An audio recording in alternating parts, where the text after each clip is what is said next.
This is Business Decoded podcast with Ronnie Spellman. An informal chats with top business moguls as they share their stories of failure and success in a fun and relaxed way. Get entertained, educated, and unlock the secrets to success. Welcome to the Business Decoded podcast with Ronnie Spellman. I'm here with a delightful guest that we met through your son, Jeff Bednar. That's right. Andrea Bednar, who is the founder of AndreaBednar.com. You are a wonderful coach in the business community, which makes sense for us to have you on our program. You help people figure out and decode what they need to continue to grow and evolve and change. Yes. Welcome to the show. Thank you. Thank you for having me. And this is quite a delight. So what do you do? What does the organization do? Well, sometimes my staff, who are my kids, will say to me, "What don't you do?" Right? I love it. So we work with companies who need to produce some kind of a breakthrough, some kind of a transition. Breakthrough is now kind of an old word. It's a little bit overused and, common. And so people talk about everything's a breakthrough now. Sure. But what we really mean is something that's discontinuous from where you were. Right. Mostly people say they want that, but when it comes to what you'd have to do to want that, they actually don't want to do that. Right. Well, you know what's interesting, just the premise of what you say is kind of revolutionary for me because I speak with so many businesses and you're right, they create their vision and mission. They talk about wanting to change and evolve and grow, and yet they struggle with it. So it sounds like you help them to break through that struggle. Right. But we do it kind of coming through the back door. Sure. Right? Like if you kind of hit people on the head. Did you ever see that ad, which was the woman with the nail in her head? Right. The man keeps saying, "But you have a nail in your head." And she's like, "You're not listening. You're not listening."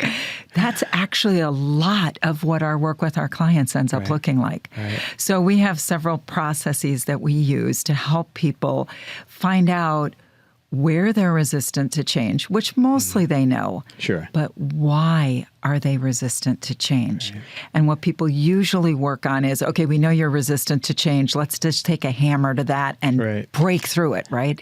We don't do that because we know that the human psyche doesn't actually work that way. So I want you to tell me more, but you made me think. Some years ago, I used to speak to a group of CFOs and executives, and it was right after the movie The Blind Side came out. So I started using that as part of my presentation and analysis to help organizations and leaders understand their blind spot. Yes. And I know that you've been using some sports analogies. You mentioned the family kind of used one on you recently. But I thought that was so important to understand that blind spot and then to figure out how you overcompensate or how you overcome it.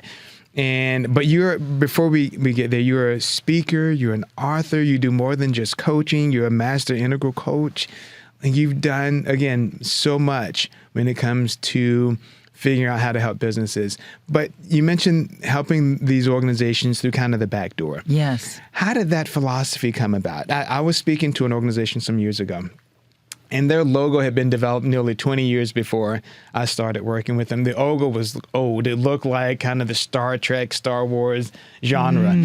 And what I didn't realize, it was developed and designed by the founder and owner of the company. And he was very passionate about it. But it was so dated. So we needed to go through this major remarketing, rebranding. And he struggled with it.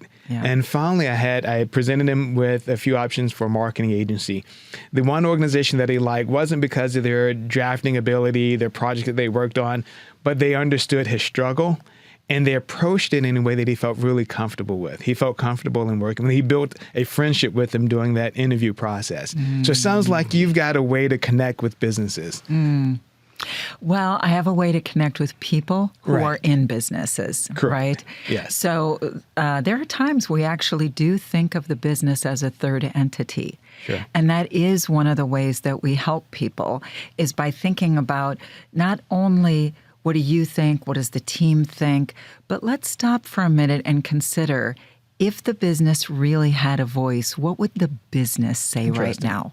What does the business want? What does the business not want right now? Obviously, it's the human beings who are doing that work. Right. We haven't yet, anyway, figured out a way to really talk to the business. But what that makes available is it gets people out of their I don't want to say silos because people talk about that too often, but gets people out of whatever their current mindset is that they don't see. Okay. People frequently see mindsets, but not until they're stuck. Sure. And then they go, okay, I'm stuck, or I can see that. I got to think about this differently. But they don't yet have access to that. So what we help people do is just jump out. Okay. Without having to do a lot of work on them, just by asking some questions that are easy, simple questions that people mostly don't get asked. So I'd love to have you share with us some of the questions you might ask. The concept of being stuck is really fascinating to me because I think it's hard for some people to know when they're stuck. And I don't know how you work with them and help them to understand that they're stuck. Maybe you can give us an example of someone who you engaged with and they were stuck. Maybe someone recommended them to you because they knew they were stuck, the person was, but the person who was stuck didn't realize it. That's an interesting premise. Yeah, I'm glad you asked that. I'm thinking, because I use that word stuck or stopped or something like that. But when I'm working with a team, which I actually do more often than I do direct one-on-one coaching, usually what happens is we get a team and then people on the team realize they probably need some one-on-one conversations too. So that's how that tends to happen. Interesting. Yeah. But the way that we come about it is I start with, even if you feel like you're stuck, or even if you don't know that you're stuck, but other people think you are, I start from, and we start from, there's nothing wrong with you. Where you are is exactly perfect because there's something that you are benefiting from being exactly where you are. Right. So that's true. Part of what I start with people is just saying, what's happening? Okay. What's going on? What are you working on? I mean, I know that doesn't sound like, rocket science there. It's really not. So I start asking well, what are you working on? What are the things that are just in the flow? And is there anything that's not in flow? Right? That's a way that I might ask the question. Or I might say, okay, your manager recommended that you and I talk. Why do you think they recommended that? Right? Usually I'll ask that because if a manager or a leader recommends that somebody talk to me, the odds are the person who's going to talk to me is going to have their heels dug in a little bit. No, they say that, but I don't need it. It's their problem. It's not my problem. But I'll ask, why do you think they think that? Right? And usually they'll give me some really good stuff. And then I'll say, well, what do you think about that? I mean, honestly, I know none of these questions are like, wow, I need to write that one down, right? But it really is as simple as that. I think the secret sauce is, where am I starting from? And when any of our coaches are working with somebody, where do we start from? We start from, everything's good. It is exactly as it should be, even if you don't think so or somebody else doesn't think so. It's really refreshing to hear that because I think sometimes consultants can come in and they can make you feel like everything is wrong, especially in dealing with successful people in businesses. So you might have a leader that's stuck, but it doesn't mean that their business isn't doing well. Right? Or that they haven't done well. So I like the approach. It's more of a positive approach where you commending them for what they've achieved, and let's figure out what's next. Exactly. And that frequently is why we get called in, is because what people are interested in is, hey, we've been doing good so far, but we know we have to think about the future. So sometimes what I'm doing with teams is scenario planning. Because despite what people know from their college education or business school, or just because they know it naturally, that we have to think from various scenarios, rarely does any company do real scenario planning, which simply means path A, everything gets really great. Things are going to go better than we thought they would, right? Plan B, nothing really changes. It sort of stays static over the next few years. It goes the way it's been going. And scenario C, which is everything goes downhill from here, right? But they don't plan for what would each of those things look like and what would we be doing differently if it happens that scenario A comes along. Because if you're planning on scenario B, which is where most people are, which is things basically stay how they've been going, right? You don't plan for what if things really get better. All of a sudden your business jumps tenfold. People people think, oh, that's not a problem. That'll be great for me, right? Right. But it isn't, because you don't have the infrastructure, the planning. Maybe you don't have the right skill set in your team, or even the enough of cash it. flow in some cases if things ramps up really quick. Right. How do you take advantage of going and getting your production done? And what if your production has been done in China? Right. Or what if it has to come through the Red Sea on a ship that the Houthis are shooting at? And your insurance goes up $5 million in a year. One of my clients just told me about this. I had been saying to him before that, I said, you need to think about getting 3D printers and printing what you need right here, so that you are not beholden to what's happening between the Houthis and the people on the Red Sea. So tell me about you. You mentioned 3D printing. You sound like you know something about it. That's an interesting concept from 3D printing. Okay. And yeah. So here's what I'd say about this. I cannot say that I know much about these kinds of things, right? Yeah. But what I can say is that I know that people in my field better know something. Right. Because these are things that matter. Do I consult with people on what 3D printers to buy? No. Yeah. But what I will talk to people about is, have you thought about it? Right. I was at an event in South Carolina, and they have been dredging and doing this big way to get bigger boats to come into the harbor. Right. And so they had to do this huge dredging project because they had to completely deepen the thing so that the big boats could come, right? This was maybe a decade ago. Oh, wow. Right? And so I'm just sitting in the audience. I'm not consulting or doing any work there, but it was time for a Q&A. And I raised my hand, the guy called him, and I said, okay, have you planned for a contingency that those big boats don't come into the harbor anymore because we figure out how to 3D print cars that are BMWs with all the right parts here? Interesting. And he said, no, next question. That's what I'm saying. No, and that's what I love, though. And you're right. Not that you would need to be an expert in it, but I think, so I've built a few business continuity plans. So if hurricane comes or you have a major disruption, then what? And I don't think people think about that then what, but just to have someone like you that can say, all right, here's some things that you might want to think about, and possible solution could be 3D printing if you run out of the access to the product that you need. Like, it's just such a great concept to have, just an understanding of the business world to know this is an option for you. Exactly. And we work with a lot of people in oil and gas, engineering, construction, and that was kind of accidental. You know, I had started there 30 years ago, and so just kept getting some referrals. We've worked with a lot of other companies too, but we have a kind of a base there. And I've been saying to people, are you prepared for robots to build out in the field? Oh, wow. Right? What's going to happen? How are you going to manage to do proposals that include a schedule that none of your peers can match because you got robots who can work 24/7? Right. Podcasts are so popular, even monkeys are doing it. 75% of Americans listen to podcasts monthly. That's 210 million people in the United States alone. And yes, podcasts are profitable. Joe Rogan is making $30 million per year. Your content, your knowledge is worth sharing. Don't just dream it, do it. Visit andycostafilms.com/podcast and turn your content into leads.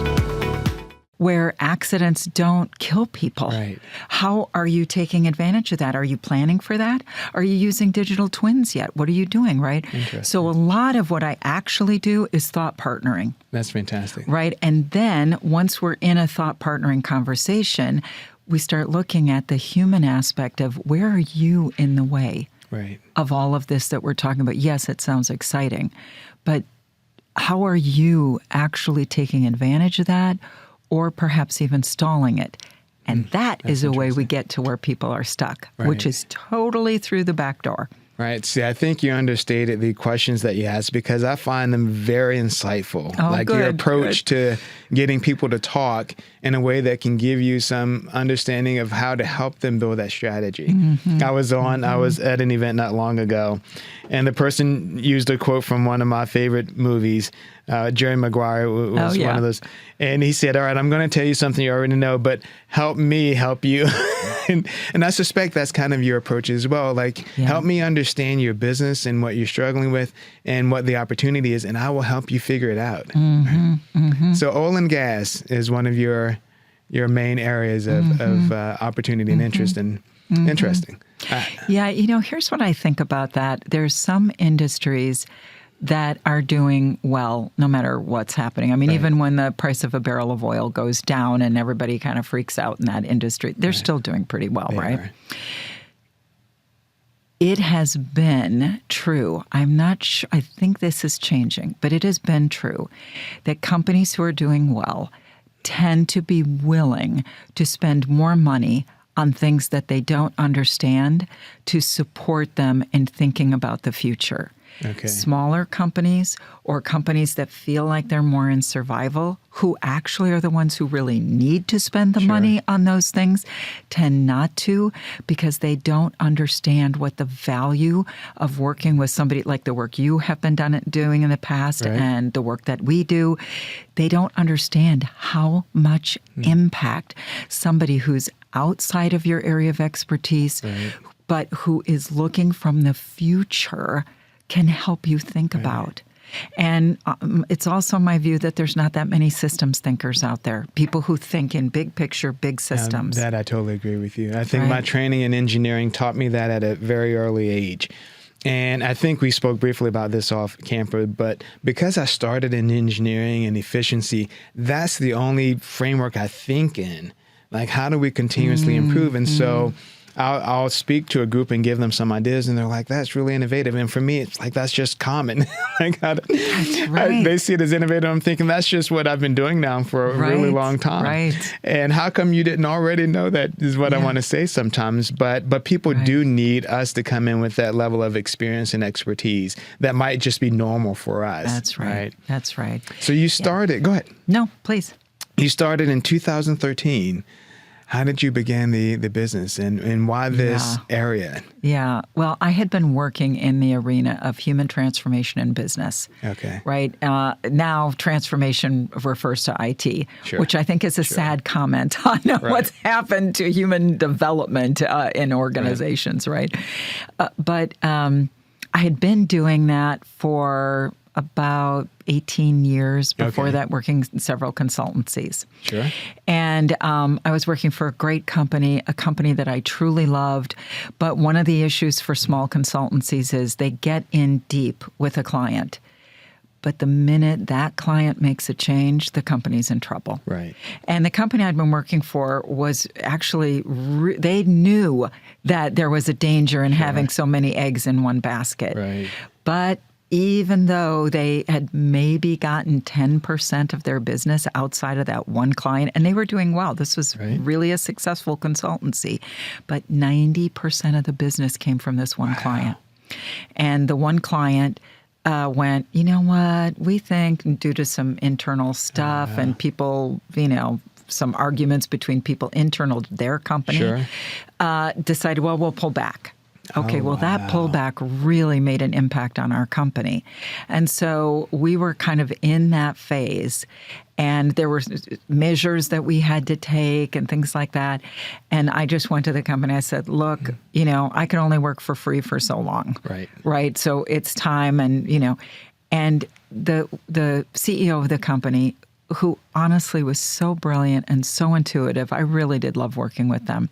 We'd kind of worked something out, and at one point she said to me, okay, so I'm willing to go to bat to get this to happen for you.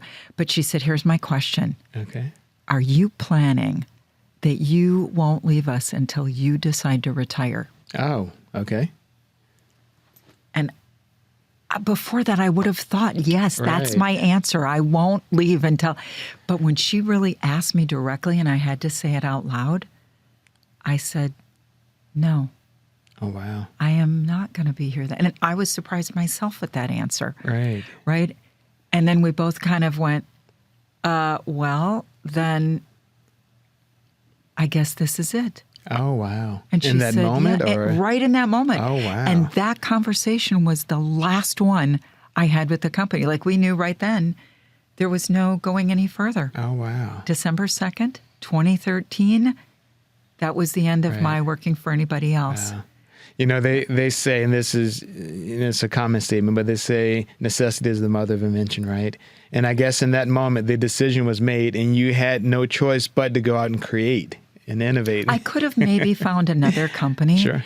but I knew It was your time. I was Yeah. 54. It was like, am I ever going to do this? Right. Or am I going to always say, what if, I should have, if I'd done this or I'd done that.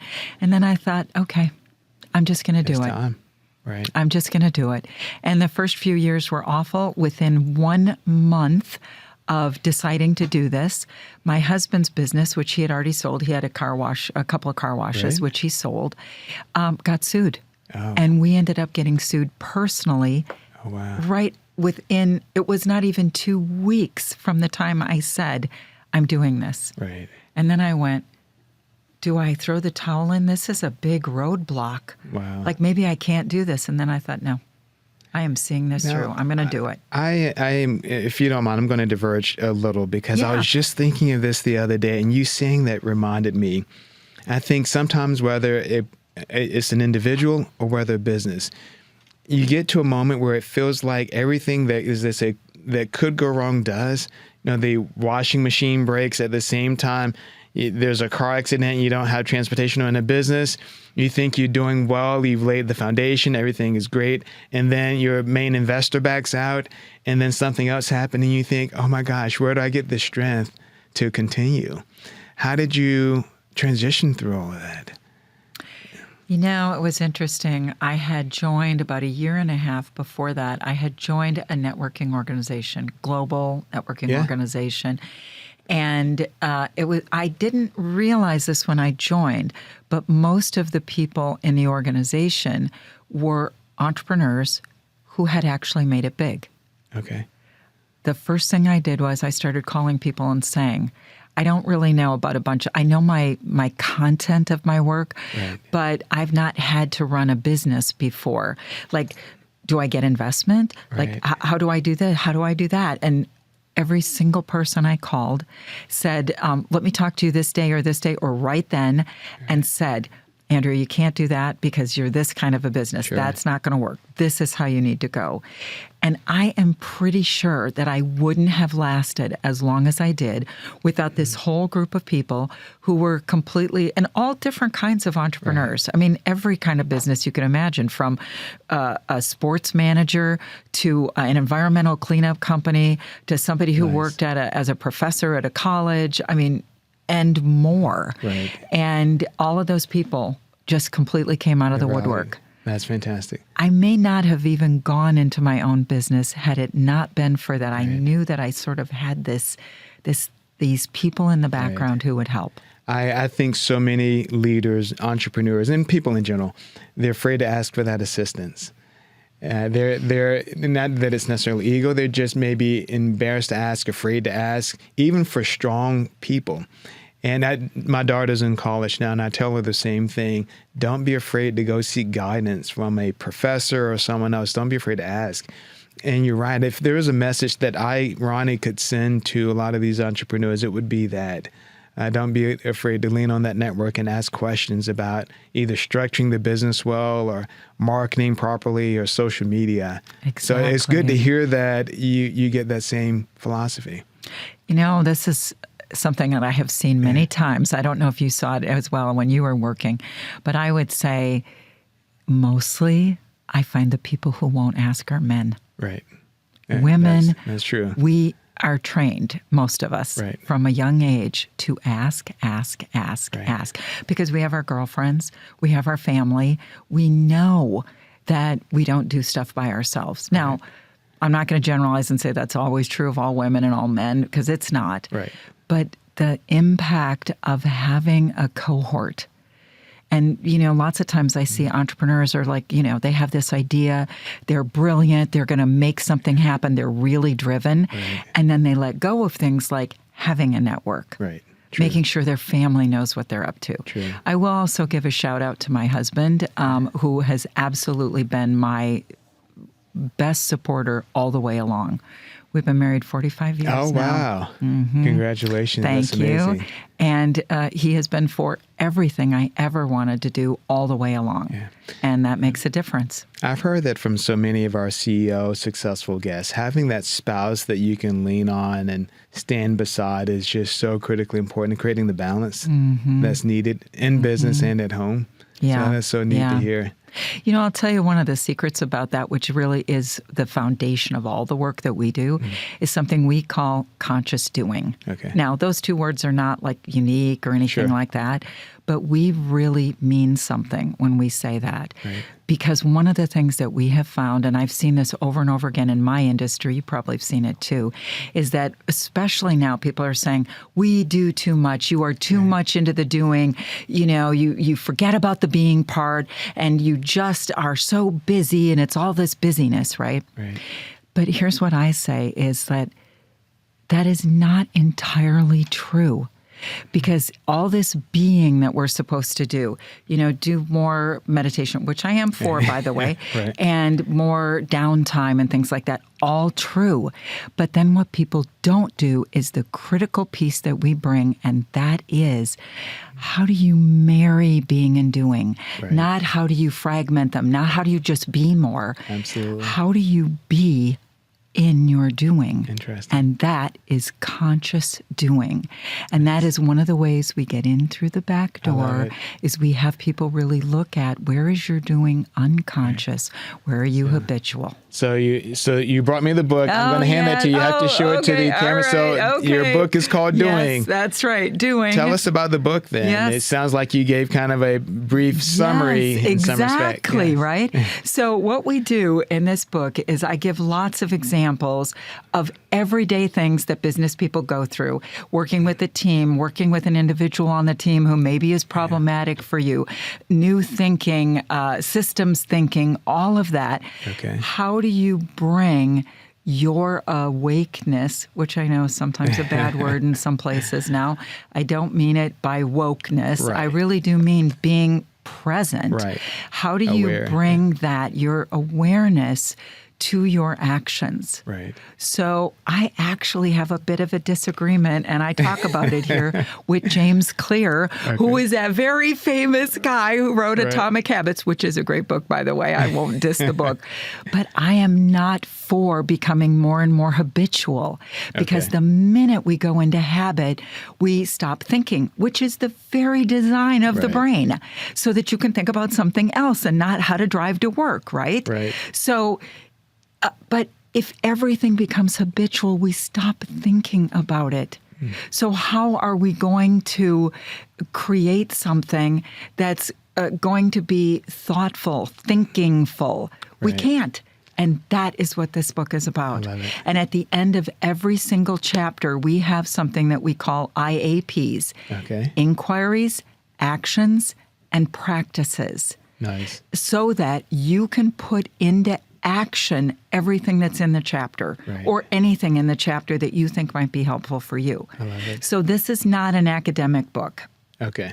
This is a book of you practicing. Our thing is, we don't use this language very much anymore, but we talk about the practice of practicing. That keeps you awake. How do you do more experiments? Everybody's talking about experiments these days, but they don't really tell you what is an experiment, how do you do it, how do you keep doing it, how long do you do an experiment before you make a call, how do you measure whether or not your experiment is getting what you wanted, or maybe something you didn't even think about is happening, right? Yeah. So that is what we're about here. Yes, exactly. Now, so, you brought me also some cards. Tell us about these cards. And I know those that are only listening aren't able to see the cards, but tell me what that is as well, the conscious doing cards. So the conscious doing cards. So we decided, and this is one thing that we sometimes talk to businesses. Some businesses are too big to do what we're doing. Sure. But we are completely transforming our business this year. We are walking our talk. We are practicing what we're talking to people about. And one of the things we realized was leadership development, human development in business has got to be demonetized. People are only training the very senior people. This means very true. the people who need development, who want development, can't get it because the company's like, no, we can't afford it. And leadership development is expensive. Right. People Very getting true. one-on-one coaching, coming to classes, the travel to get there, all of that, because we don't believe everything should be online. Right. We are very much in the online space, but we need human connection. I agree. If you and I were doing this over Zoom, we would be having a different conversation than That's we very are true. by being in person. So we said, how can we demonetize development? Okay. So we created what we call a program in a pouch.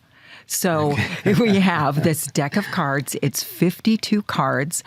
There's like an insight or a meme on each card, and it'll give you some kind of like words of wisdom, so to speak, right? Which Right. is where most cards stop, is they give you these words of wisdom and you go, wow. Okay. Yes, I do need to sit more quietly today. And people do, right? Right. But what we did is we went the next step and we put a practice in there. Okay. So how would you put this little insight, this nugget into action? Right. And there's a way to do that for 1 week. So it's not just one time. That would be Sure. an action, not a practice. So how do you do that? Right. And so you have a development program in our Conscious Doing cards that would last you 1 year. Oh, interesting. Every week you would have a practice. You will level up. If you do the program every week, Right. and you could even have it be a 2-year program if you only change your card out once every 2 weeks. Right.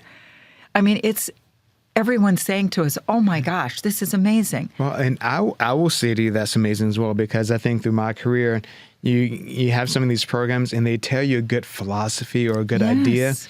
but most people don't know how to make that implementation occur. Exactly. So they'll hang it on their wall or they'll put it in their notebook, but they have no frame of reference Right. on an implementation. So it sounds like a brilliant idea to me. We're on Amazon with it, and we are just at the last stages of creating a facilitator guide. So if you're a leader and you want a leadership development program for your group, but your company has said no to the money on it, Right. you can afford this. love You it. get everybody a deck of cards. You have a facilitator guide. Again, we're not quite out with that. Right. You know, my assistant is probably shaking in her boots hearing me talk about this. But you would be able to conduct a year-long program with your team for a few $100s. Wow. Right? You can't do that anywhere. That is. And this is well thought out. It is our work over 30 years of experience in doing this that we put the cards together. That's pretty amazing. Yeah. Andrew, we're at the end of our program, Oh, but I gosh. know that was absolutely very fast. Okay. But I wanted to thank you for joining us and telling us about helping to put concepts into practice through your program and your ideas. So Thank you. Thank you for coming. Can I say one last thing to you? Absolutely. Okay, thank you. So, just in being with you here at Ronnie, here's what I'm picking up about you. You and I don't know each other very well. We met through my son, right? Yes. So, one thing I want to offer you is that your thinking, I can tell by just speaking to you, the questions you ask, I know you're practiced at this, but I can see that you are not asking questions by default. Here's all the questions that I usually ask and Right. all of that. I can see the care that you are bringing to this and the impact that you want to have by what you're doing here. Absolutely. And this would be my offer to you. Yes. Take it or leave it. You don't have Absolutely. to take this, right? But I think you need to have your voice be amplified a little bit. I don't mean vocally, Right. like real sound, but I think you hold back a little bit everything that you have to offer. I think you have a lot to offer, and you Oh, I do that appreciate through that. other people. But I really think you have more that you could say. You've already done it in the past, but I think you need to expand a little bit. You're really kind. I appreciate Yes. that so much. Yes. And thank you for having me. My pleasure. Yeah. Thank you for joining us on Business Decoded with Ronnie Spellman. Thank you for listening to Business Decoded podcast with Ronnie Spellman. Please be sure to subscribe and share and stay tuned for more incredible Business Decoded episodes.